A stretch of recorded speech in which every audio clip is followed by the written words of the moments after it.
अस्सलाम वालेकुम क्लास। वालेकुम सलाम मैम। आवाज़ क्लियर है मेरी? Yes ma'am.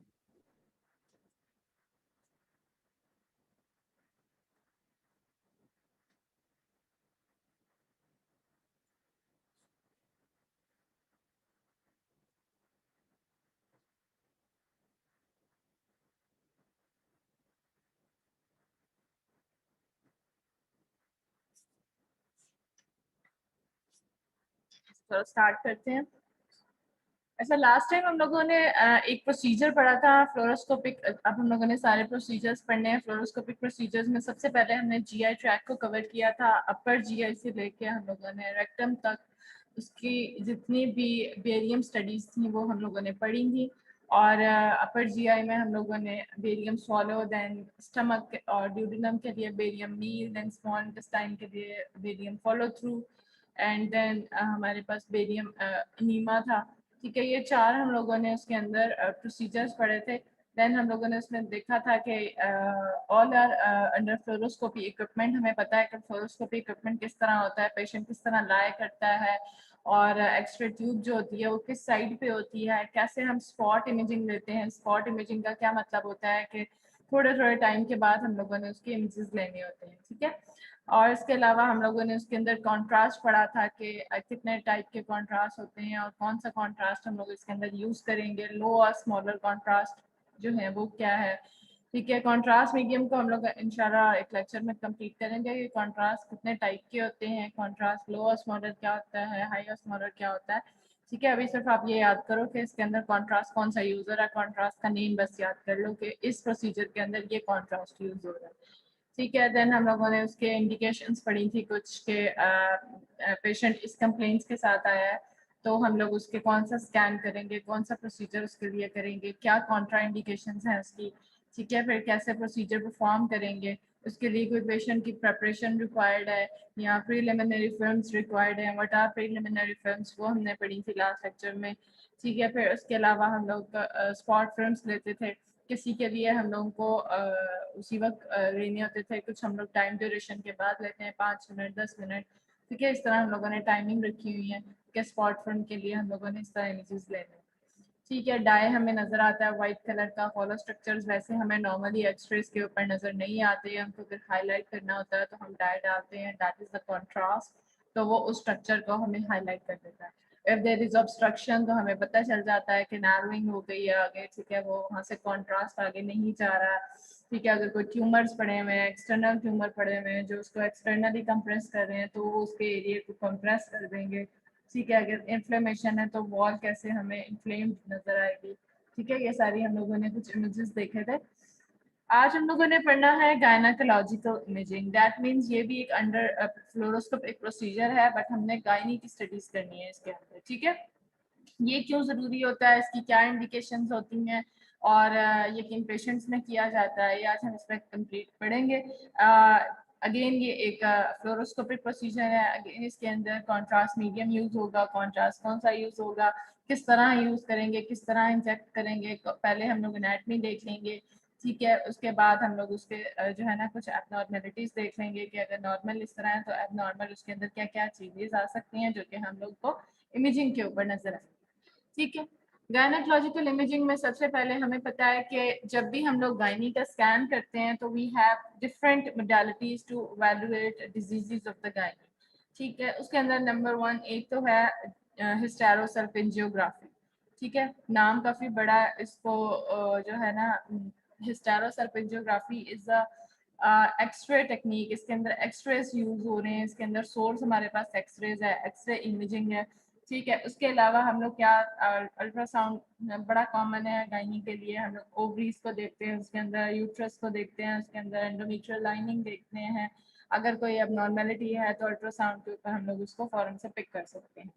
ठीक है, देन सीटी and MRI for the detail imaging. अगर हम लोगों ने बहुत डिटेल देखना है तो हम लोग सीटी और एमआरआई की तरफ जाते हैं। अदरवाइज हम लोग अल्ट्रासाउंड और एक्सरेज के ऊपर ही मोस्टली जो है वो इसकी इमेजिंग करते हैं। ठीक है, एक्सरेज के ऊपर क्या होता है उस प्रोसीजर को कहते हैं हिस्टेरोसल्फिंजियोग्राफी और अल्ट्रासाउंड। अच्छा, अल्ट्रासाउंड के ऊपर हम लोगों को स्ट्रक्चर्स बड़े अच्छे क्लियरली नजर आ जाते हैं। जिस तरह मैंने आपको पहले बताया था, हम यूट्रस को देख सकते हैं इजीली, ठीक है। इसके अलावा हम ओवरीज को अच्छे से देख सकते हैं, बट हमारे पास फिलोपियन ट्यूब होती है जो कि कनेक्ट करती है यूट्रस को ओवरीज के दरमियान, जो दोनों साइड्स पे ट्यूब होती हैं, उनको हम लोग जो है अल्ट्रासाउंड के ऊपर नॉर्मल विजुअलाइज नहीं कर सकते हैं। वो बिल्कुल थ्रेड लाइक स्ट्रक्चर्स होते हैं जो फिलोपियन ट्यूब्स हैं, ठीक है, वो हमें अल्ट्रासाउंड पे नजर नहीं आती। क्या होता है कि समटाइम्स पेशेंट जो है वो इनफर्टिलिटी के साथ आता है कि कंसीव नहीं कर पा रहा है या उसको कोई और प्रॉब्लम है इनफर्टिलिटी की, तो हम लोग सबसे पहले देखते हैं कि उसकी जो फेलोपियन ट्यूब है वो कोई ब्लॉक तो नहीं है, ठीक है। उसके लिए हम लोग इसकी इमेजिंग करते हैं स्टेरोसल्फिंजियोग्राफी, जो कि उस थ्रेड लाइक फेलोपियन ट्यूब है उसके अंदर भी डाया जाएगा और हमें नजर आएगा कि आया ये प्रॉपर जा रहा है पोरस चैनल्स के अंदर, पूरी ट्यूब हाईलाइट हुई है कि नहीं। अगर ब्लॉक होगी तो वो हमें डाय उस तक एक स्पेसिफिक पॉइंट तक जाएगा और हमें आगे नजर नहीं आएगा, दैट मींस उस जगह पे ब्लॉकेज हुआ है, ठीक है। ये तो इसमें हम पहले कॉन्ट्रास्ट देंगे ये हिस्टेरो में। हिस्टेरो में कॉन्ट्रास्ट देंगे, इट्स अ कॉन्ट्रास्ट इमेजिंग। हम फ्लोरोस्कोपिक प्रोसीजर आज हमने पढ़ना ही हिस्टेरोसल्फिंजियोग्राफी है, ठीक है। It's a fluoro procedure. इसके अंदर फ्लोरोस्कोपिक प्रोसीजर जिस तरह है इसके अंदर उसी तरह हम डाया इंजेक्ट करेंगे, फिर उसके बाद हम इसकी इमेजेस लेंगे और जो स्ट्रक्चर्स हमें जिस तरह एक्सरेस के ऊपर हमें एसोफिगस या हमें पूरी जीआई ट्रैक प्रॉपर नजर नहीं आती, इसी तरह हम लोग को एक्सरेस के ऊपर गायनी के सॉफ्ट टिश्यूज नजर नहीं आते हैं, तो हमने उन स्ट्रक्चर्स को हाईलाइट करना है। For that we will inject contrast. किस तरह, कौन सा, वो आगे हम पढ़ते हैं, बट जो इमेजिंग मोडेलिटीज गायनी के लिए नॉर्मली यूज होती हैं, एक्सरे बेस्ड, अगर मैं पूछूं एक्सरे बेस्ड गायनेकोलॉजिकल इमेजिंग कौन सी है, यू शुड नो इट्स हिस्टेरोसल्फिंजियोग्राफी, ठीक है। देन नॉन आयनाइजिंग कौन सी हो गई, अल्ट्रासाउंड एंड एमआरआई, और सीटी जो है देन अगेन एक्सरेज है, बट सीटी और एमआरआई हम लोग डिटेल इमेजिंग के लिए इसको रेफर कर रहे होते हैं। Mostly x rays that is salpingo and ultrasound के ऊपर ही हम लोग जो है ना डिजीजेस को डिटेक्ट कर सकते हैं। What is hysterosalpingography? इसको HSG भी कहते हैं, also known as uterosalpingiography, ठीक है, is the radiographic procedure to investigate the shape of the uterine cavity and the shape and potency of the fallopian tubes. This means it is a special X-ray using dye to look at the womb, uterus, and the fallopian tube. This is the definition that stereosalpingiography is a radiographic procedure.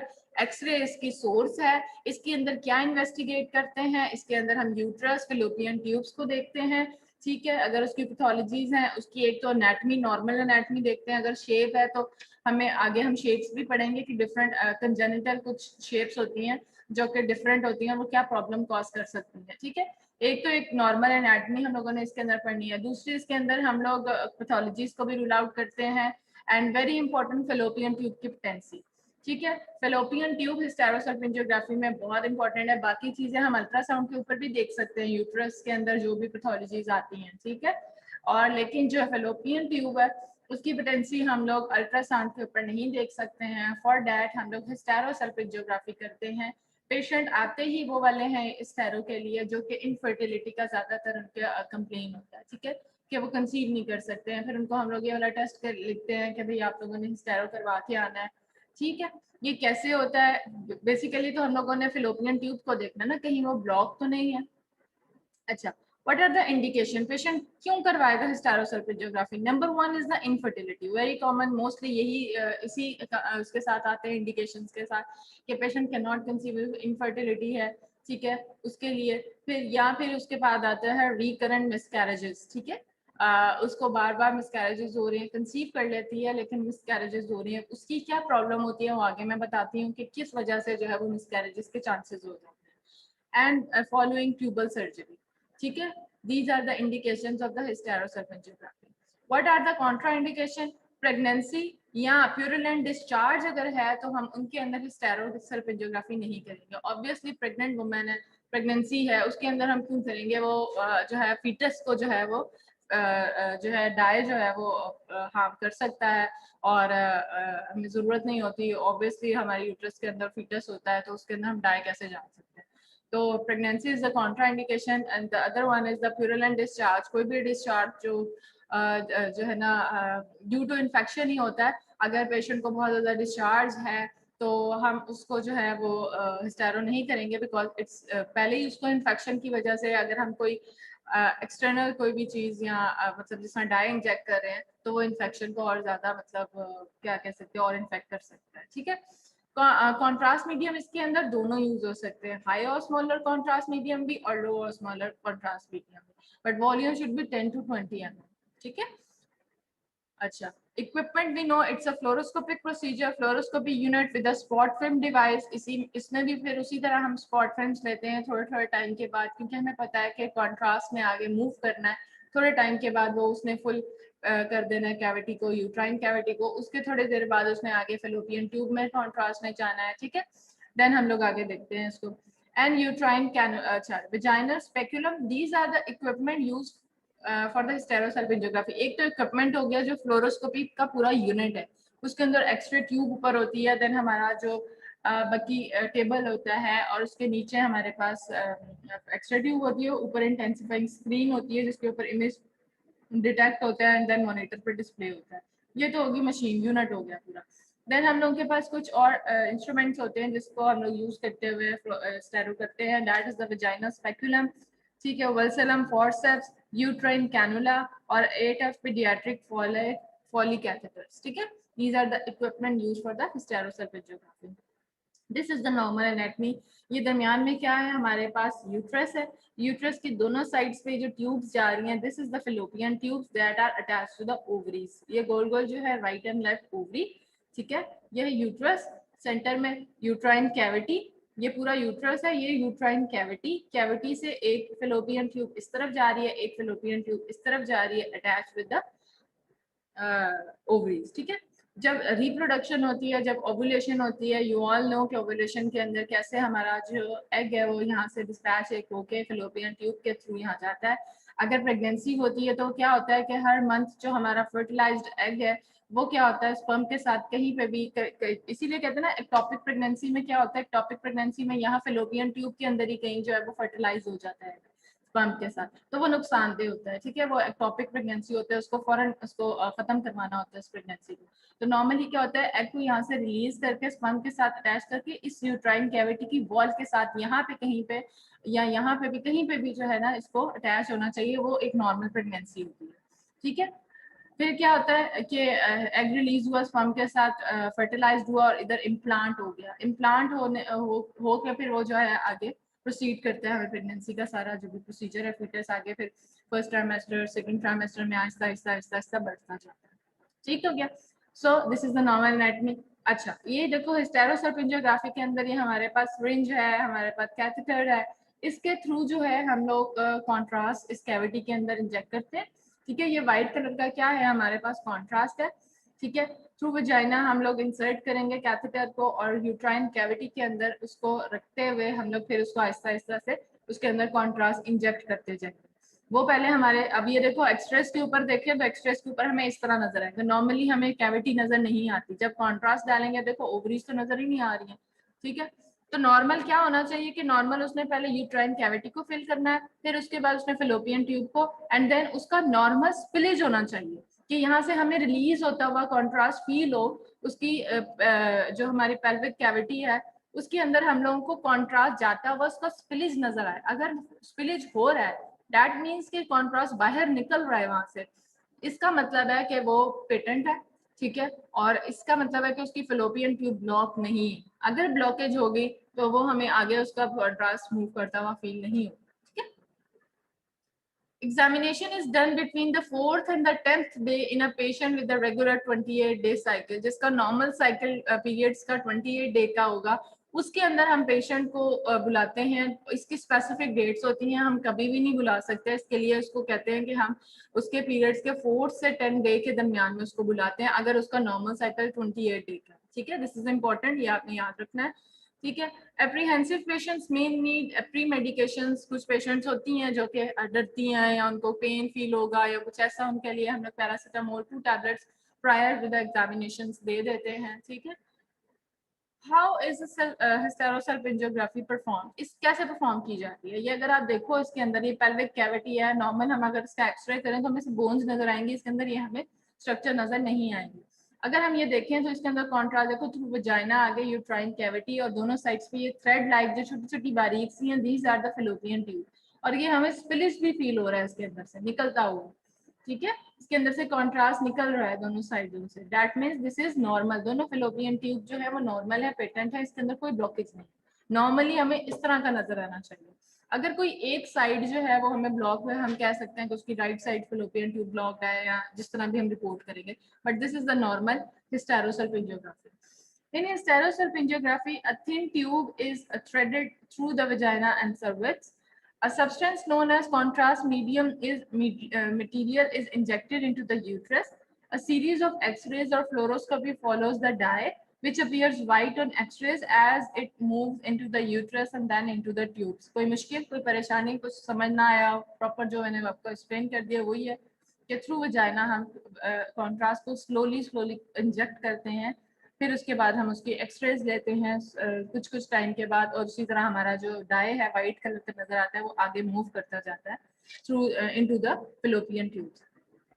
Spillage of the material into the peritoneal cavity needs to be observed. This is very important कि इससे हमें पता चलता है कि जो उसकी tubes हैं दोनों वो पेटेंट है या ब्लॉक है.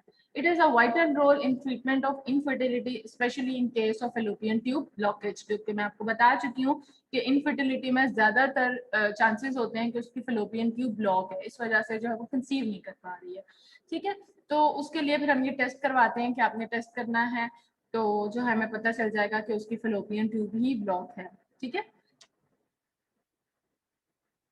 अच्छा, अब anatomy of the uterus, we all know uterus is a pear-shaped organ located in the female pelvis between the urinary bladder anteriorly and the rectum posteriorly. ये तो उसके associated structures you all know, pelvic जितने structures हैं. Anteriorly urinary bladder पड़ा होता है, पीछे जो है वो फीमेल के अंदर जो है वो यूट्रस एंड मेल के अंदर जो है वहाँ पे प्रोस्टेट पड़ा होता है. देन पोस्टीरियरली हमारे पास rectum होता है. These are the anatomical structures that are present in the pelvic. The uterus is divided into three main parts: the fundus, body, and cervix. ठीक है? This is the normal anatomy. ये हमारे पास क्या है? नीचे वजाइना, वजाइना से ऊपर यहाँ पे यूट्रस का सबसे पहला पार्ट जो ब्लू कलर का है, this is the cervix. Yellow is the body, and जो ऊपर आपको डोम नजर आ रही है, this is the fundus of the uterus. these are the three main parts of the uterus. ठीक है? vagina, cervix, ये body, and this is fundus, fallopian tubes and ovaries. Clear? और ये किस तरह अटैच होते हैं? ये ब्रॉड लिगामेंट जो व्हाइट कलर के हैं ये अटैच करते हैं यूट्रस को ओवरीज के साथ, ठीक है. ये यूट्रस की वॉल और इधर ओवरीज, ठीक है. और ये इनके साथ ये किस तरह एक लिगामेंट है कि ब्रॉड लिगामेंट अटैच होता है जो कि इनको फिक्स करके रखता है अपनी पोजीशन के ऊपर. This is the normal anatomy of the uterus. This is the normal hysterosalpingiography X-ray, ठीक है. इसके अंदर ये देख रहे हो कि कॉन्ट्रास्ट जा रहा है, पूरी यूट्राइन कैविटी को उसने हाईलाइट किया हुआ है. दोनों थ्रेड्स हमें दोनों फेलोपियन ट्यूब नजर आ रहे हैं अलोंग विद द स्पिलेज, दोनों साइड्स पे स्पिलेज नजर आ रहा है, ठीक है. क्लियर है ये इमेज? ये नॉर्मल है. देन वी हैव हमारे पास अभी हम लोगों ने एनाटॉमी पढ़ ली है. वी हैव एबनॉर्मल शेप्स कुछ हैं हमारे पास. वो क्या है? वो हम लोग कंजेनिटल कुछ पढ़ते हैं कि उनके अंदर यूट्रस की शेप जो है ना वो थोड़ी सी डिफरेंट होती है. Number 1 is the arcuate uterus. और इन शेप्स के अंदर किस में चांसेस है मिसकैरेज होने के? और अगर उसका नॉर्मल शेप इस तरह जिस तरह एक पेशेंट आ रहा है रिकरेंट मिसकैरेजेस के साथ, ठीक है, उसको बार बार मिसकैरेज हो रहा है, वो हम देखते हैं कि आया उसकी शेप नॉर्मल है यूट्रस की, कहीं उसकी शेप ऐसी तो नहीं है जो आगे हम पढ़ेंगे इस तरह की जिसके अंदर मिसकैरेजेस के चांसेस ज्यादा हो सकते हैं, ठीक है. तो उसको हम hysterosalpingiography पे देखते हैं. दैट मीन्स जब हम उसका एक्सरे करेंगे तो हम उसकी पूरी कैविटी की शेप हमें प्रॉपर नजर आएगी कि this is the normal cavity जो कि अभी हमने पिछले पढ़ी थी. अगर दिस इज नॉट नॉर्मल तो वो एबनॉर्मल हो सकती है. वो कौन सी एबनॉर्मेलिटी है जो कि जिसमें चांसेस है मिसकैरेजेस के? अच्छा, number 1 is the arcuate uterus. इसके अंदर क्या होता है कि ये जो ऊपर फंडस है ना, ये यहाँ से इसके अंदर मामूली सा डिप आता है. ये देख रहे हो हल्का सा आर्च सी बनती है, तो इसको कहते हैं आर्क्वेट यूट्रस. ये नॉर्मली होता है यूट्रस, इसके अंदर कुछ ऐसा प्रॉब्लम नहीं होती पेशेंट को, बट हल्का सा अगर आपको एक्सरे के अंदर यूं करके फंडस में डिप नजर आ रहा है तो उसको आप क्या कहोगे? This is the arcuate uterus. पढ़ लो इसको. This looks more like a normal uterus except it has a dip, ठीक है, और slight indentations at the top. It is common abnormality affecting about 1 in 25 women in the general population. It does not usually make conceiving difficulty. ठीक है, इसमें conceiving में कोई मसला नहीं होता, बस एक डिप है, एबनॉर्मल शेप है उसकी, और ये जो है ना 1 in 25 वुमेन में किसी में हो सकती है। ठीक है, दूसरी शेप है ये, अगर आप इसको एक्सरे के ऊपर देखो तो हल्का सा आपको डिप्रेशन सा फील हो रहा है। ठीक है, लाइट सा आर्च बन रही है इसके ऊपर फंडस के अंदर, और इसीलिए इसको कहते हैं arcuate uterus. This is normal, इसमें कोई कंसीविंग में प्रॉब्लम नहीं। Number 2 is the septate uterus. नाम से ही हमें पता चल रहा है कि यूट्रस जो है उसके अंदर सेप्टेशन है। अगर इस पिक्चर को देखो गौर से तो इसके अंदर आपको ये सेप्टेशन नजर आ रही है, ये आ रही है, और ये कैविटी के अंदर सेप्टेशन है। ठीक है, तो इसलिए इसको कहते हैं सेप्टेड यूट्रस। इसके अंदर क्या प्रॉब्लम हो सकती है? A uterine septum, that is a separate uterus, is the most common congenital uterine malformation, comprising roughly 1/3 of the uterine abnormality. Since it is a congenital condition, that means that is present at birth. ये congenitally septate uterus होता है।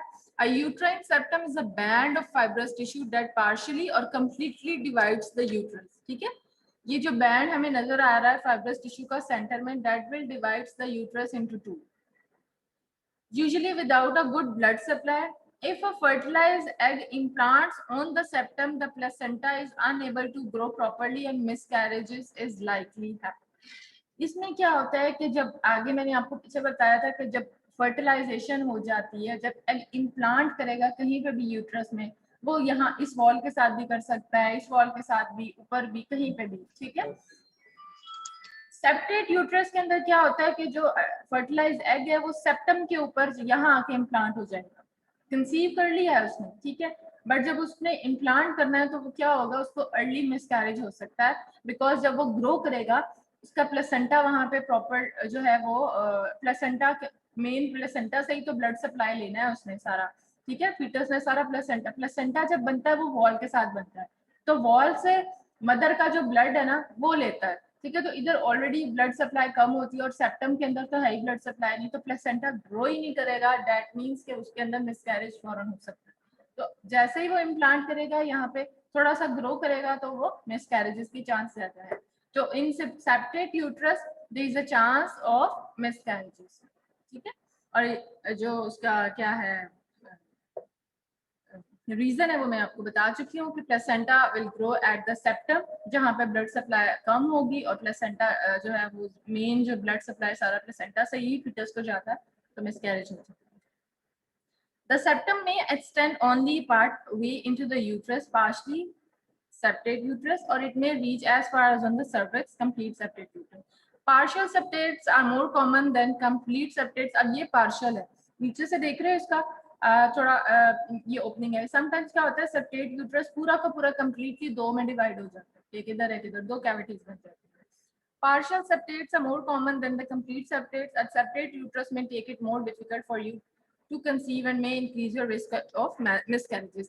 इन जितनी भी shapes हैं, अगर मैं पूछूं कि इन सब में को आगे दो और पढ़ते हैं, इन सब में किस में चांसेस हैं कंसीविंग प्रॉब्लम के और किस में चांसेस है मिसकैरेजेस के, तो सेप्टेट यूट्रस एक ऐसा उसकी एबनॉर्मेलिटी है, उसकी शेप ऐसी है कि इसके अंदर कंसीविंग में भी प्रॉब्लम हो सकती है। ठीक है, और इसके अंदर जो है वो क्या कह सकते हैं, मिसकैरेजेस के भी चांसेस ज्यादा हो सकते हैं। Clear? This is the septate uterus, देख रहे हो ये, और ये डिप इतना ज्यादा है इसके अंदर कि उसने सेपरेट कर दिया। This is partial septation, this is not complete septation. ठीक है, अब आ गया bicornuate uterus. What is bicornuate uterus? दो कॉर्नर है। ठीक है, अब ये क्या है, bicornuate uterus is a heart shape uterus, essentially a uterus with a dip on the top, जिस तरह आर्क्वेट में थी, इसमें डिप थोड़ी सी ज्यादा होती है। Bicornuate uterus as well as unicornuate and didelphid uterus are considered Mullerian duct abnormalities. A Mullerian duct abnormality is a type of congenital abnormality of the uterus. ठीक है, most women with a bicornuate uterus do not have complication, but in some a bicornuate uterus may lead to an increased risk of preterm labor. A bicornuate uterus is not believed to increase the risk of first term miscarriage, but it may increase the risk of second trimester miscarriage. अब किसी के अंदर, उसके अंदर तो early miscarriages के chances ज्यादा हैं, ठीक है। दूसरा कंसीविंग में भी प्रॉब्लम है, इसके अंदर कंसीव भी कर लेगा, जो फीटस है फर्स्ट ट्राइमेस्टर जो होता है 3 मंथ्स जो है वो उस तक रह भी जाता है, इसमें चांसेस होते हैं या तो वो सेकंड ट्राइमेस्टर के अंदर जो है वो उसके अंदर मिसकैरेज हो सकता है, या फिर क्या होता है कि प्री टर्म लेबर, अगर वो पूरे फुल टर्म में चला गया है तो उसको प्री टर्म लेबर हो सकती है, 7 मंथ में जो है फीटस जो है डिलीवर हो सकता है, 8 मंथ में हो सकता है, 6 मंथ में हो सकता है, ठीक है। तो ये प्री टर्म लेबर है। तो बाय कॉन्वेट यूट्रस क्या है, ये हार्ट शेप होता है, इसका डिप थोड़ा सा ज्यादा है, इसके अंदर वो क्या कहते हैं, इम्प्लांट तो हो जाएगा, बट वो उसके अंदर प्री टर्म लेबर या फिर सेकेंड ट्राइमेस्टर उसकी मिसकैरेजेस के चांसेस इसके अंदर ज्यादा होते हैं, ठीक है। ये इसके अंदर 2 कॉर्नर्स बन जाते हैं, एक ये और एक ये हार्ट शेप जिस तरह होता है, ठीक है। ये देख रहे हो हार्ट शेप। यूट्रस डायडेल्फिस जो होता है ना, इसके अंदर क्या है, इसके अंदर आप नीचे अगर शेप देखो इसकी, इसके अंदर दोनों कैविटीज भी सेपरेट है, ठीक है, और इसके सर्वेक्स भी दोनों अलग अलग है, ठीक है। एक ये कोई मिल ही नहीं रहे हैं दोनों आपस में, ठीक है। This is when the uterus has 2 inner cavities, दो अलग अलग cavities हैं, ठीक है। each cavity leads to its own cervix and in some cases there may also be 2 vaginas. This is uncommon, affecting about 1 in 350 women. It is possible to conceive if you have this type of abnormality and have a straightforward pregnancy. इसके अंदर जो है pregnancy conceive भी इसका हो सकता है और इसके अंदर pregnancy जो है वो proceed भी कर सकती है। क्या होता है इसके अंदर अलग से सर्वेक्स, अलग से 2 मतलब कैविटीज बन जाती हैं, एक इस तरफ एक इस तरफ, इसके अंदर जो है इसकी एक ओवरी, इसके अंदर एक ओवरी, ठीक है। तो क्या होगा, 2 वजाइना भी हो सकते हैं इसके अंदर, ठीक। तो इसके अंदर हमें 2 cavities along with 2 cervix, this is another congenital abnormality, इसके अंदर चांसेस हैं यस कंसीव करने के, and pregnancy will proceed normally, ठीक हो गया। बायकॉर्नेस बायकॉलस, ठीक है। अब इसके अंदर अगर आप देखो तो 2 ही हमें कैविटी से 2 सर्विक्स नजर आएंगे, 2 separate cervical cannula and 2 separate uterine cavities, ठीक है। यूनिकॉर्नेट यूट्रस, अब उसके अंदर 2 थे, अब इसके अंदर एक ही है, एक ही फेलोपियन ट्यूब और एक ही उसका ओवरी होगी, this is another congenital abnormality. और अगर आप इसकी शेप देखो तो ये शेप के अंदर इस तरह हमें बायकॉर्नेट यूट्रस नजर आएगा। This is the half the size of a normal uterus and there is only 1 fallopian tube. Because of its shape, it is described as a uterus with 1 horn. It is a rare abnormality affecting about 1 in 1,000 women in the general population. It develops in the earliest stages of the life when the tissue that forms the uterus does not grow properly. If you have a unicornate uterus, you probably have 2 ovaries. Okay? Only one will connect it to the uterus with the fallopian tube because एक ही तो fallopian tube है जिसने इसके साथ attach हो। As long as there is one healthy developed horn, it is perfectly possible to conceive. However, it does put you at greater risk of miscarriage. Conceive हो सकता है but greater risk of miscarriage. In unicornate uterus, one cavity. This is unicornate, ठीक है। अब आ जाओ, ये तो normal shape, ये तो हम लोगों ने शेप्स पढ़ लें कुछ एबनॉर्मल। अब आ जाओ कुछ प्रॉब्लम जिसके अंदर हमें डिजीज भी नजर आ सकती है। Number 1 is the endometrial polyp. Polyp क्या होता है, हमारी जो इनर वॉल होती है उसके अंदर अगर प्रोट्रूजन है, अगर कुछ सॉफ्ट टिश्यू अगर हमें कुछ सॉफ्ट टिश्यू नजर आ रहा है उसको हम पॉलिप कहते हैं। ये एंडोमेट्रियम वॉल के अंदर जो है हमें एक छोटा सा ब्लैक कलर का पॉलिप नजर आया जो वॉल के साथ अटैच होता है, ठीक है। इसमें क्या है, डाई सारा इसमें इंजेक्ट किया, इंजेक्ट करने के बाद उसने पूरी कैविटी को फिल कर दिया, लेकिन एक जगह पे यहाँ पे हमें एक ब्लैक कलर का छोटा सा बॉल सी नजर आ रही है वॉल के साथ, this is the polyp. Asherman syndrome क्या होता है, this is another acquired condition. Acquired वो होती है जो कि बाय बर्थ नहीं होगी। इसके अंदर क्या होगा, that refers to have scar tissue in the uterus और in the cervix. Scar tissue मतलब इनर जो उसकी यूट्रस की अंदर की लाइनिंग है उसके अंदर कोई स्कार हो सकता है, that will be due to several dilatation. उसके अंदर अगर मिसकैरेजेस बार बार हुई हैं, ठीक है, तो वो क्या नाम है, कोई भी जब प्रोसीजर परफॉर्म करते हैं, ठीक है, उसके मिसकैरेजेस को अंदर से क्लीन करते हैं सारा कुछ, तो उसकी वजह से उसकी इनर लाइनिंग है उसके अंदर स्कार हो सकते हैं।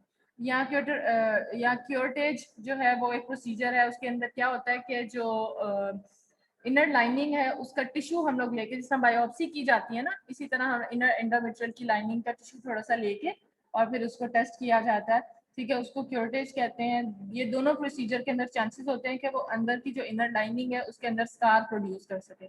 अगर हमें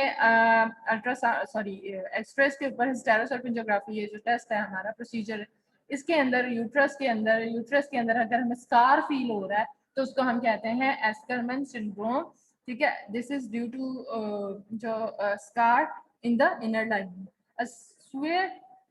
pelvic infection unrelated to the surgery may also lead to Askerman syndrome. Intrauterine adhesion can also form after infection with tuberculosis or the schistosomiasis, ठीक है। ये एस्करमैन सिंड्रोम के अंदर अगर आप यूट्रस के अंदर देखो तो ब्लैक कलर की उसके अंदर आपको कुछ फील हो रहा होगा, ठीक है। दिस इज द लाइनिंग जो कि उसके अंदर स्कार है, scar in the uterine cavity, और इसको कहते हैं एस्करमैन सिंड्रोम। हाइड्रोसल्फेंस क्या होता है, ये क्या है, ये डिस्टली ब्लॉक कर देते हैं फिलोपियन ट्यूब को विद अ क्लियर फ्लूइड या वाटरी फ्लूइड, जिसकी वजह से फिलोपियन ट्यूब हमें डायलेटेड नजर आती हैं, आगे हमें स्पिलेज नजर नहीं आता। हाइड्रो मीन्स वाटर, ठीक है, एंड सल्फेंस मीन्स फिलोपियन ट्यूब, ठीक है। तो नेम से ही बता रहा है कि due to water the fallopian tubes are blocked, और वो हमें उसके ऊपर डायलेटेड नजर आएंगे। The blocked tube may become substantially distended, giving the tube a characteristic sausage-like or retort-like shape. The condition is often bilateral and affected tubes may reach several centimeters in diameter. अगर आप देखो तो normal हमें इस तरह तो नहीं नजर आता था, ये देख लो इतनी ज्यादा डायलेटेड जो है वो हमें फिलोपियन ट्यूब्स नजर आ रही हैं।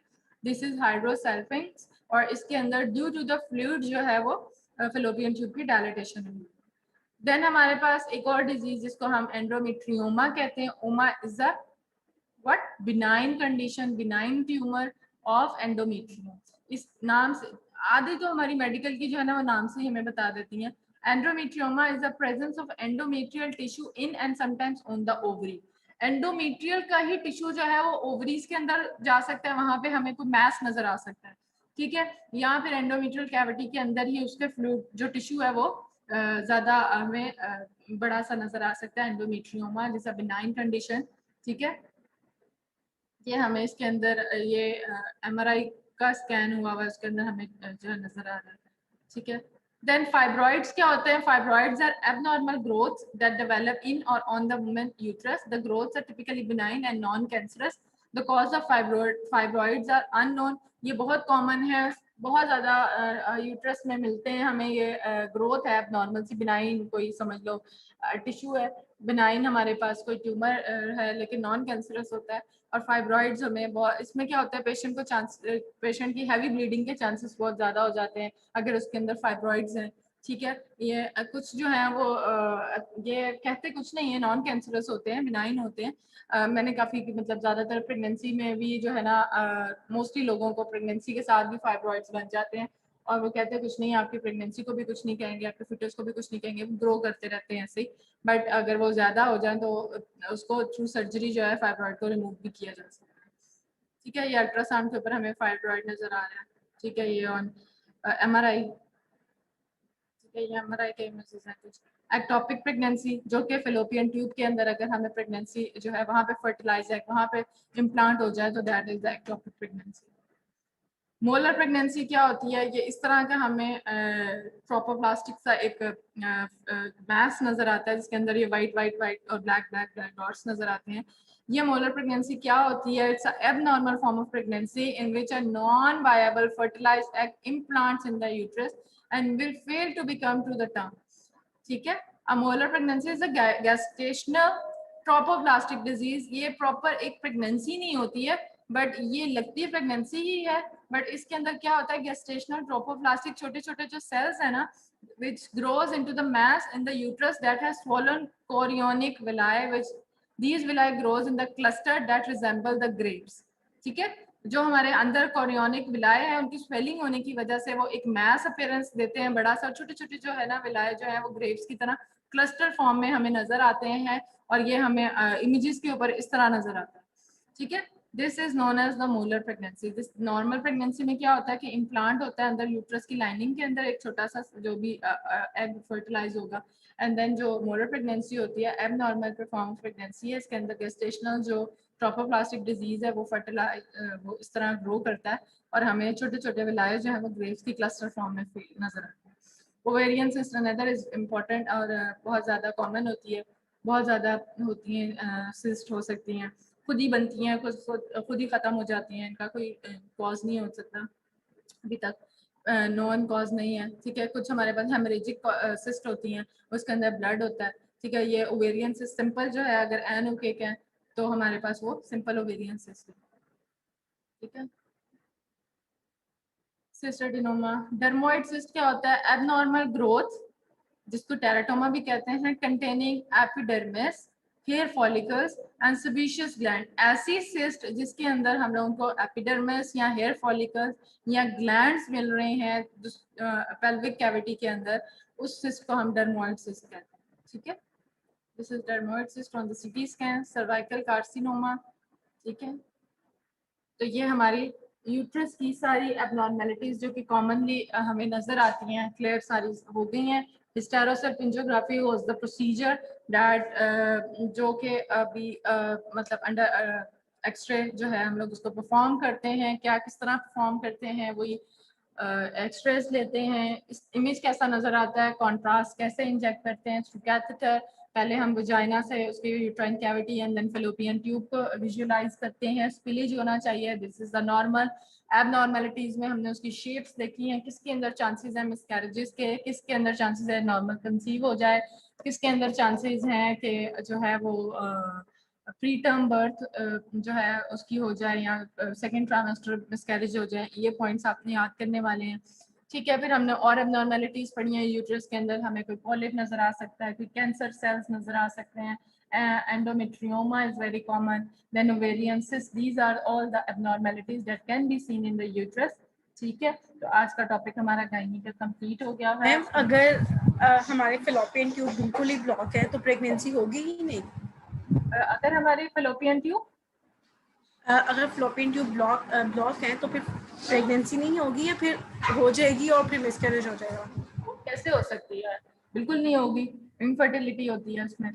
क्या होता है आपको पता ही है कि जो प्रेगनेंसी है वो हमारा रिप्रोडक्टिव जो रिप्रोडक्शन कैसे होगी, हमारे दोनों ओवरीज दोनों साइड्स में, उसके अंदर एग बनेगा ना, ओवरीज के अंदर एग बनता है, ठीक है। जो हमारे पास डोमिनेंट फॉलिकल होता है वो वहां से एग, जो डोमिनेंट फॉलिकल, ठीक है, हर मंथ एक डोमिनेंट फॉलिकल बनता है, ठीक है। इन केस वो अगर स्पर्म से जो हमारा के साथ उसका क्या कहते हैं फ्यूजन हो जाए तो वो फर्टिलाइज हो जाता है, ठीक है। इनके स्पर्म नहीं मिला तो वो जो है ब्लीडिंग हो जाती है और हर मंथ जो है पीरियड्स होते हैं, ठीक है, वो तो पता है आपको।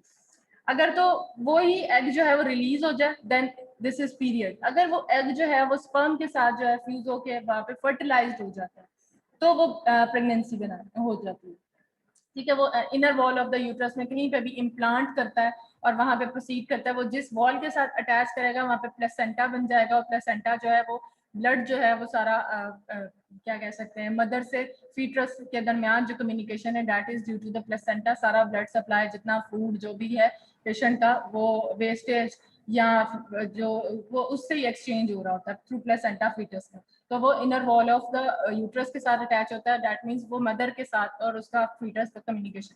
तो एग ने रिलीज होके जो है ना फर्टिलाइजेशन होनी ही एग में रिलीज ओवरी से होना और उसका पाथ क्या है, उसने फेलोपियन ट्यूब से यूट्रस में आना, ठीक है। तो अगर उसका ब्लॉकेज हुआ हुआ है, फेलोपियन ट्यूब भी ब्लॉक है, तो वो एग आएगा कहाँ से, ठीक है। तो उसका वे है, उसका पाथ है कि उसने एग ने ओवरी से निकल के उस फेलोपियन ट्यूब के अंदर से आना है और स्पर्म के साथ मीट करना है, ठीक है, देन प्रेगनेंसी होगी। अगर फेलोपियन ट्यूब ही ब्लॉक है, अगर अच्छा उस केस में प्रेगनेंसी हो जाती है अगर उसका एक साइड की फेलोपियन ट्यूब जो है वो ब्लॉक हो और दूसरी साइड की खुली हो। क्या होता है कि हर मंथ जो है फर्टिलाइजेशन एक महीने एक ओवरी से होती है, अगले महीने दूसरी ओवरी से होती है फर्टिलाइजेशन, ठीक है। एक साथ दोनों ओवरीज फर्टिलाइज नहीं होती, ठीक है। एक महीना एक एग बनाएगा, ओवरी एक बनाएगी एग, ठीक है, अगले महीने दूसरी ओवरी एग बनाएगी। क्या होता है कि जो sometimes for example right side की जो फेलोपियन ट्यूब थी वो ब्लॉक थी, तो तो इस मंथ जो फर्टिलाइजेशन थी वो राइट ने करनी थी, तो इस मंथ हो सकता है कि उसको प्रेगनेंसी ना हो, लेकिन नेक्स्ट मंथ जो है उसकी अगर फर्टिलाइजेशन होनी थी और जो एग है वो लेफ्ट ओवरी ने बनाया एग और वो रिलीज हो गया, उसकी फिलोपियन ट्यूब खुली हुई थी, ठीक है, वो फिलोपियन ट्यूब के थ्रू ट्रैवल होकर यूट्रस में आया है एंड देन वहाँ पे फर्टिलाइजेशन हुई है एंड देन प्रेगनेंसी। उसमें चांसेस हैं कि अगर एक जो है वो खुली हुई है और एक जो है वो अगर ब्लॉक है, अगर दोनों ब्लॉक हैं तो इनफर्टिलिटी। ठीक है,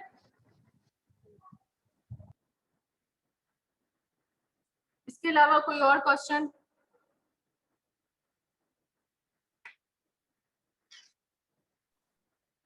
ठीक है, क्लियर हो गया सारा गायनी का, उसकी नॉर्मल एनाटमी, किसमें चांसेस हैं प्रेगनेंसी के, किसमें चांसेस हैं मिसकैरेजेस के, शेप्स अच्छे से याद कर लेना। आर्कवेट के अंदर नॉर्मल ही होता है, बस नॉर्मल डिप होता है उसके अंदर। सेप्टेट के अंदर चांसेस क्या हो सकते हैं, ठीक है, बाय कॉन्वेट, यूनिकॉन्वेट, ठीक है, ये शेप्स बहुत अच्छे से याद करना और इनमें ये जरूर देखना कि किसके अंदर चांसेस क्या है। नॉर्मल कंसीविंग के हैं चांसेस, ये बड़ा इंपॉर्टेंट है, आपको पता होना चाहिए कि अगर पेशेंट आपके पास इनफर्टिलिटी का आ रहा है या रिकरेंट मिसकैरेजेस का आ रहा है, तो अगर आपने उसका स्कैन किया है और उसके ऊपर इमेज के ऊपर आपको इस तरह का व्यू नजर आया है, तो यू शुड नो कि ये वाला इमेज जो है ये शेप बता रहा है, ये सेप्टेट बता रहा है, दैट मीन्स उसकी पहले हिस्ट्री रिकरेंट मिसकैरेजेस की है, दैट मीन्स तो उसको कंसीव करती है, लेकिन जो प्लेसेंटा या फिर उसका जो एग है वो इम्प्लांट ही जाके सेप्टम के ऊपर होता है, तो उस थोड़ी देर के बाद वो जो है वहां से थोड़ा अरसा वहां पे ग्रो करेगा, थोड़ा सा बड़ा होता है, तो प्लस वहां से मिसकैरेजेस के चांसेस उसमें ज्यादा हो जाते हैं, दैट्स व्हाई उसको रिकरेंट मिसकैरेजेस है। ठीक है, उसके अलावा फिलोपियन ट्यूब को हम लोगों ने हिस्टेरो में देखना होता है ज्यादा। हिस्टेरो हिस्टेरो इज हिस्टेरो सल्पिंजियोग्राफी, सल्पिंजियोग्राफी जो है फिलोपियन ट्यूब को ही, नेम को ही बता रहा होता है, बाकी चीजें भी हमने देखनी होती हैं, बट मोस्ट कॉमनली हिस्टेरो सल्पिंजियोग्राफी के अंदर फिलोपियन ट्यूब को ही हम देखते हैं, उसका स्पिलिस देखते हैं, उसके अंदर नॉर्मल उसकी फिजियोलॉजी देखते हैं कि जो कॉन्ट्रास्ट है उसके अंदर ट्रैवल होके हमें बाहर स्पिलिज फील होना चाहिए दोनों साइड्स पे, अगर हो रहा है तो वो नॉर्मल है, अदरवाइज वो ब्लॉक है। ठीक हो गया, क्लियर हो गया आज का पूरा लेक्चर? ठीक है, इजी है। Yes ma'am. उसके अलावा अब आप बात करते हैं थोड़ी आपकी जो है उसकी क्विज की। क्विज आज मैंने रीटेक लेना था, रात को मैंने ईमेल कर दी थी आप सबको, कुछ बच्चों की मैंने रात को ऐसी ईमेल्स चेक किया तो इतनी सारी ईमेल्स आई हुई थी मुझे बच्चों की तरफ से कि उनका एलएमएस में प्रॉब्लम आ रहा है और ये वो, तो मैंने क्विज ही कैंसिल कर दिया है। वैसे भी आप लोगों को ईमेल आ गई होगी कि आप लोगों की यूनिवर्सिटी ओपन हो रही है इंशाल्लाह मंडे से, ठीक है, सब इंशाल्लाह जो है ना कैंपस क्लासेस होंगी और अल्लाह करे सब अब नॉर्मल हो जाए और सब वैक्सीनेशन लगवा के आना अपनी अपनी, ठीक है।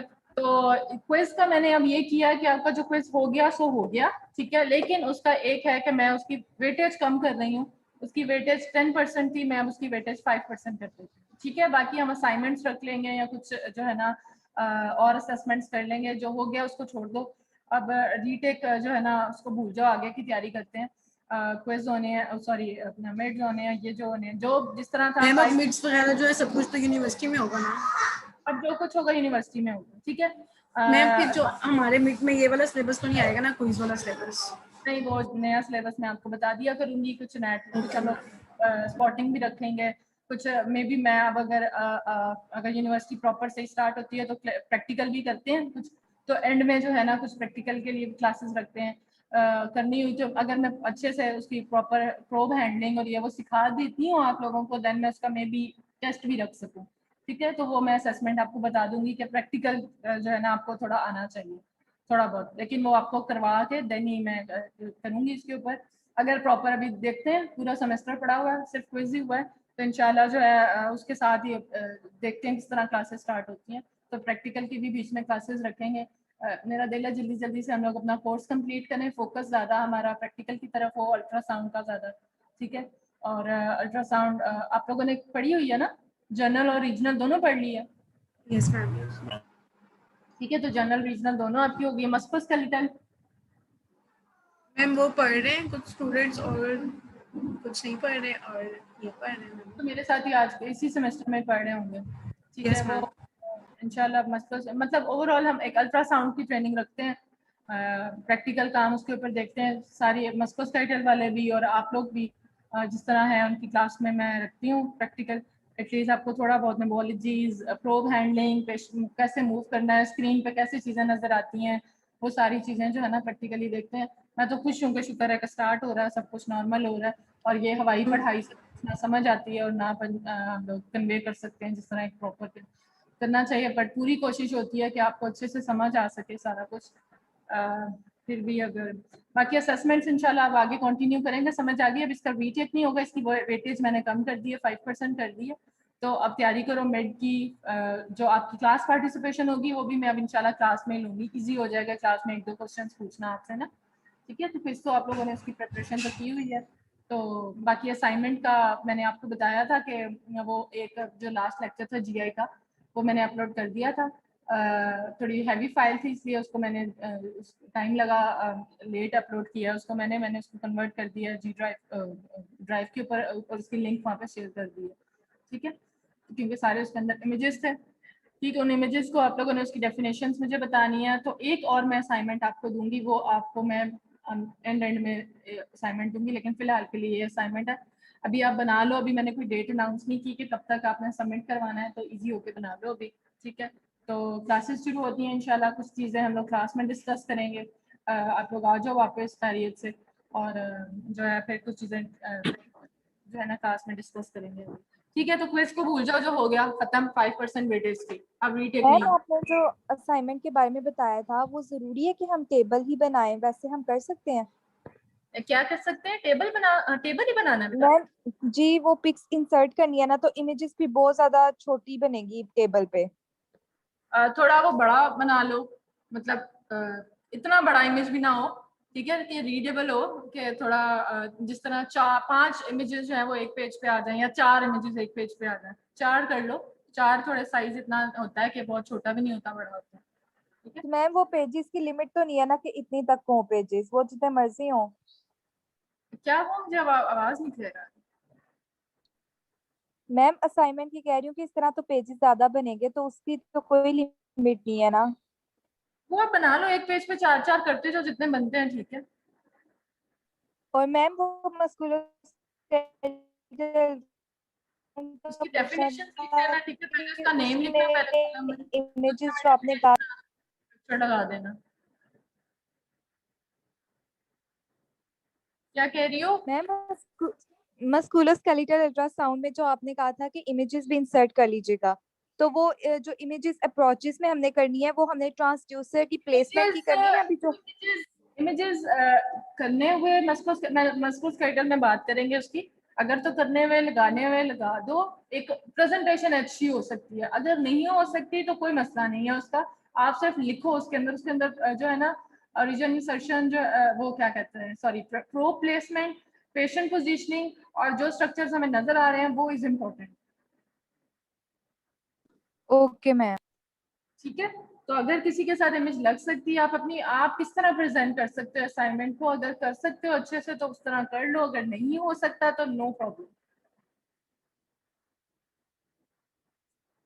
It all depends on you कि किस तरह आप अच्छे से उसको प्रेजेंट कर सकते हो, ठीक है। जितनी अच्छी प्रेजेंटेशन कर सकते हो, डिपेंड्स कि आप उतने अच्छे मार्क्स ले सकते हो, ठीक है। ये एक माइनर है, माइनर से तो चीजें होती हैं जो एक टॉपर को दूसरे से डिफ्रेंशिएट करती हैं, कि एक बच्चा जो है वो थोड़ी मेहनत ज्यादा कर लेता है, ठीक है, वो अच्छा सा 1-2 ही नंबर से ऊपर नीचे आते हैं बच्चे, तो 1-2 नंबर इन्हीं चीजों की वजह से होते हैं, उसकी मेहनत थोड़ी सी ज्यादा होती है, ठीक है। ठीक है, मंडे को तो मेरी आपके साथ कोई क्लास नहीं होगी, ट्यूसडे को मुलाकात होगी इंशाल्लाह। हॉस्टल वाले सारे आ जाएंगे वापस। Yes ma'am. हॉस्टल वगैरह खुल गए हैं, मतलब अब वो तो कोई मसला नहीं है, ऐसा सभी आएंगे इंशाल्लाह क्लास में, कि कोई रह जाएंगे। हाइब्रिड का कह रहे थे ना कि कुछ में भी हाइब्रिड भी चल रहा है। कोशिश करो आप लोग जो आ सकते हैं, जो लाहौर वाले हैं वो तो कंपलसरी आए ना, उनको तो जूते पड़ेंगे अगर वो ना आए, ठीक है। जो आउट ऑफ लाहौर जिनका मसला है, कोशिश करो कि अपने लिए आ जाओ वापस, क्योंकि अब जो चीज़ हो गई पुरानी उसमें हम लोगों का काफ़ी लॉस हुआ है, ठीक है। पढ़ाई में आप लोगों का काफ़ी लॉस, आप लोगों के सेमेस्टर रह गए, हम 1 या 2 रह गए, इंशाल्लाह ग्रेजुएट होने वाले हो, तो ये जो टाइम है ना आप लोगों का प्रैक्टिकल और इन चीज़ों का सीखने का, ये अब ना ऑनलाइन में चीज़ें नहीं समझ आती हैं, वो ऑनलाइन में तो बस ये है कि आपने बस पढ़ लिया बस रीड कर लिया बस। अब आपने फील्ड में जाना है तो उसके लिए अब आपको तैयार करना है, ठीक है। तो कोशिश करो कि आप आ जाओ यूनिवर्सिटी वापस, ठीक है। जो हॉस्टल वाले हैं वो भी आ जाएं वापस, और लाहौर वाले तो कंपल्सरी आए ना, उनको तो कोई बहाना नहीं, ठीक है। मैम एग्जाम पॉलिसी क्या होगी? एग्जाम आपके जिस तरह पहले होते थे, अब मेरा ख्याल मिड आपके पहले 7 अब नहीं आया एकेडमिक कैलेंडर, 21 जून से जो है वो आपके स्टार्ट होंगे मिड्स, तो अभी है टाइम, तो इंशाल्लाह फिर मिड होंगे। मैम और जो वैक्सीनेटेड नहीं है उन लोगों का क्या होगा फिर? वो लगवा के आए, टाइम है अभी। वो अपनी वैक्सीनेशन लगवाएं, उसका जो सर्टिफिकेट होगा वो यहाँ पे शायद आपको दिखाना होगा यूनिवर्सिटी का, मैंने ईमेल नहीं प्रॉपर पढ़ी है उसमें कुछ जैसे कुछ को फर्स्ट डोज लग गई है और सेकंड डोज में टाइम है, वो तो आ सकते हैं। क्या चीज? मैम मैं कह रहा हूँ जिनको फर्स्ट डोज लग गई है और सेकंड डोज में अभी टाइम है, वो तो आ सकते हैं ना यूनिवर्सिटी। हाँ वो तो आएंगे ऑब्वियसली, क्योंकि सेकंड डोज में वो 25 डेज का मेरा टाइम होता है। मैम ये वैक्सीन फ्रंटलाइन हेल्थ वर्कर्स को दी जा रही है? नहीं लग रही है, वो तो एक ही लग रही है, अभी तो मैंने भी नहीं लगवाई है, मैंने भी लगवानी है अभी। तो मैम जो नहीं लगवाएंगे उन्हें यूनिवर्सिटी में नहीं आने देंगे? स्टूडेंट्स को यस मैम। कहा तो यही है उन्होंने, लेकिन अपने लिए अब इतने सारे स्टूडेंट्स यहाँ पे आ जाने हैं, पहले तो हम खाली यूनिवर्सिटी है पूरी, हम लोग भी नहीं अभी लगवाई थी, अब हमें भी लगवानी है कंपल्सरी, ठीक है। 1-2 दिन तक वो भी लगानी है। तो इतना ज़्यादा रश हो जाना है, इतना ज़्यादा क्राउड हो जाना है, तो अपने आप को कोशिश करना बचाना, और इतने ज़्यादा क्राउड में ना जाना, ठीक है। क्लास में तो जो SOPs होने हैं, मास्क वगैरह पहन के रखना अपने, और अब ज़रूरी नहीं है कि आप जो है वैक्सीनेशन लगा के अपने आप को प्रोटेक्ट करें, दूसरों को भी कर रहे हो, ठीक है। तो आप क्राउड में खड़े हो, किसी एक को है, दूसरे को कुछ भी हो सकता है, कोशिश करो लगवा ही लो। मैम वो कह रहे हैं वैक्सीन खराब है। पता नहीं है, बातें ही हैं बस, ऐसे ही है। जब कोई काम नहीं करना ना तो पाकिस्तान वाले ये अफवाहें मशहूर कर देते हैं, खराब है, 2 साल बाद मर जाएंगे, ये हो जाएगा, वो हो जाएगा, फजूल। वैक्सीनेशन क्या होती है? आपकी प्रोटेक्शन ही है। बट एक चीज मुझे भी डाउट करती है कि पाकिस्तान जैसे मतलब इतना भूखा है 1 रुपए के लिए भी ये फ्री कैसे लगा सकता है इतना। और ये चाइना अगर दे रहा है, जो दूसरी अमेरिका वाली है वो तो मेरे ख्याल पैसों की लग रही है, जो अच्छी वाली कह रहे हैं। अच्छी वाली और उसमें क्या फर्क है कि वो अच्छी वाली है वैक्सीनेशन तो वैक्सीनेशन होनी चाहिए, और ये अचानक कितनी वैक्सीनेशन आ गई है। तो पहले ये जो 2 साल इतना सब कुछ होता रहा है, ठीक है, और पूरे वर्ल्ड में अचानक मुझे तो लगता है पानी घोल घोल के सबको भी लगाई जा रहे हैं, बट कुछ कह नहीं सकते। अब है नेशन वाइड, हम लोगों को अब इसका करना तो है, लगानी तो है। मैम एक बंदे ने लगवाई है, उसकी हालत खराब है।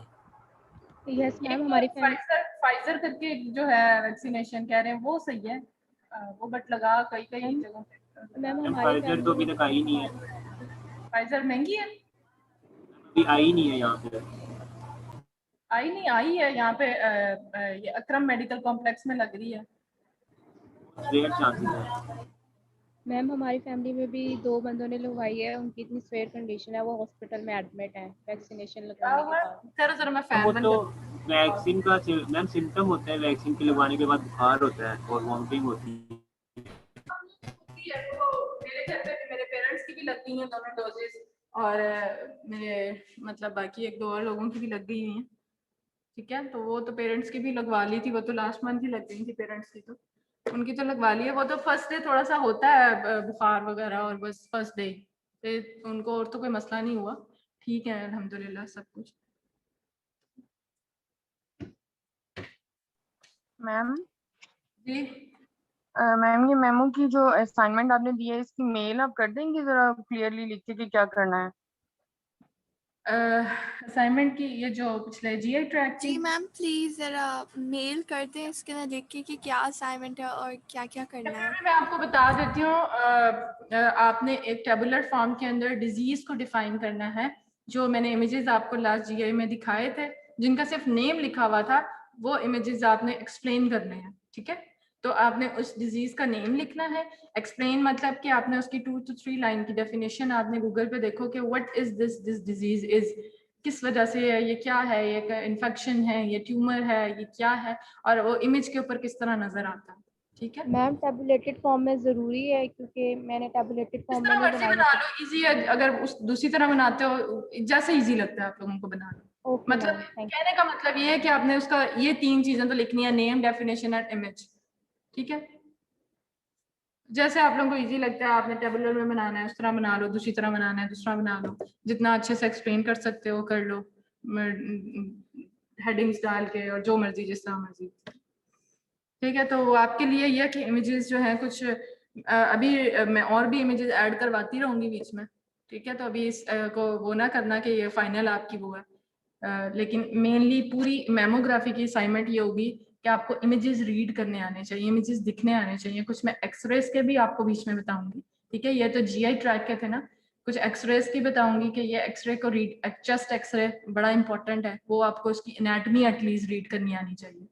ठीक है, तो चेस्ट एक्सरे का इमेज जरूर लगाना और उसको लेबल करके लाना और उस लेबल को अच्छे से याद करना।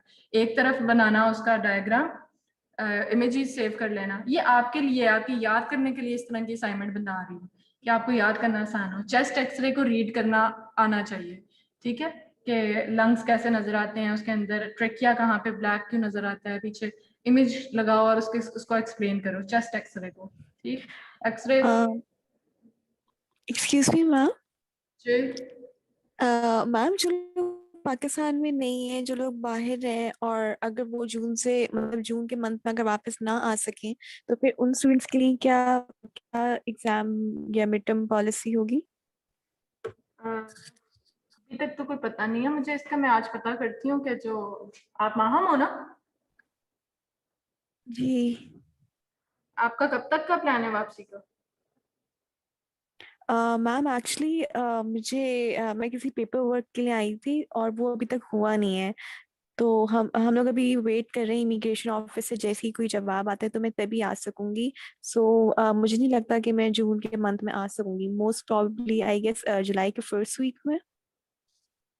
चलो, अगर मिड्स उस वक्त तक हो जाते हैं, बाकी असाइनमेंट तो आप ऑनलाइन सबमिट करवा लोगी, क्विज हो चुका हुआ है, मिड ही होगा अगर हुआ तो मिड आपका, अगर मैं पूछ लेती हूँ क्या पॉलिसी है, अगर ऑनलाइन हुआ तो आप जो हैं जिनका कोई है प्रॉब्लम तो फिर ऑनलाइन ही लिया जाएगा, और तो okay okay ma'am, thank you. ठीक है बच्चों, चलते हैं फिर, इंशाल्लाह नेक्स्ट क्लास में मुलाकात होगी। टेक केयर, और इंशाल्लाह अब तो बल्कि फेस टू फेस मुलाकात होगी ट्यूसडे को, राइट? चलो ओके, इधर ही 103 में आपकी क्लास होती है, इधर ही मेरा ख्याल हुआ करेगी, बेसमेंट में जो है। मैम ये हाइब्रिड का जो ये किस तरह पता चलेगा कि 50% स्टूडेंट्स हैं वो कौन से आएंगे और कौन से ऑनलाइन लेंगे उस दिन? हाइब्रिड का मुसीबत है, मैं तो कहती हूँ सभी आए वापस। मैम हाइब्रिड का बोला था है और ना मैम, बाकी में ये बहुत बड़ा मसला है। बहुत मसला है, चुप करके आओ सारे, देखी जाएगी। मैम मारिया मुस्तफा ने नहीं मैम, कुछ हम बच्चे ना इधर से आएंगे, कब तक पहुंचेंगे 50% उधर? आएंगे। क्या यूनिवर्सिटी अंदर नहीं आने देगी? मैम मारिया मैम मुस्तफा ने आने बोला कि देगी। 50% भी बिठाएंगे हम लोग क्लास में।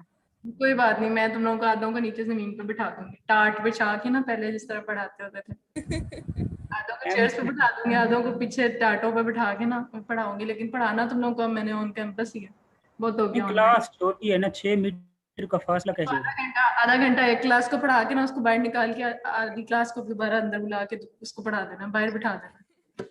मुझे समझ नहीं आती इन्होंने जो हमारे माशाल्लाह कौम के साथ जो करते हैं। 8 बजे जी बाजार बंद हो जाने हैं सब कुछ, और 8 बजे वो रश होता है, वो रश होता है, मतलब आई मीन इतना ज्यादा। आप नॉर्मल टाइम रखो जो एक था, 10 बजे 11 बजे जो भी था, रश तो नहीं होता था ना जब भी जाओ। वो एक पीक टाइम 8 बजे बन गया हुआ है कि आपके ग्रोसरी लेने चले जाओ स्टोर्स के अंदर, इतना रश, इतना लाइनें लगी हुई हैं, बंदे के साथ बंदा यूं टकरा रहा है, और उस वक्त कोरोना नहीं हो रहा। ये एक रख देते हैं टाइम, भाई इस टाइम पे, और हमारी आवाम ने जाना भी उस एग्जैक्ट वो जो हमारा टाइम खत्म होने वाला था उस टाइम पे जाना है। ठीक है, तो वो इस वक्त इतना रश होता है, उस वक्त नहीं सारे कोई एसओपी फॉलो, कोई कुछ नहीं, ये साथ साथ अटैच हुए हैं और पता नहीं क्या चीज।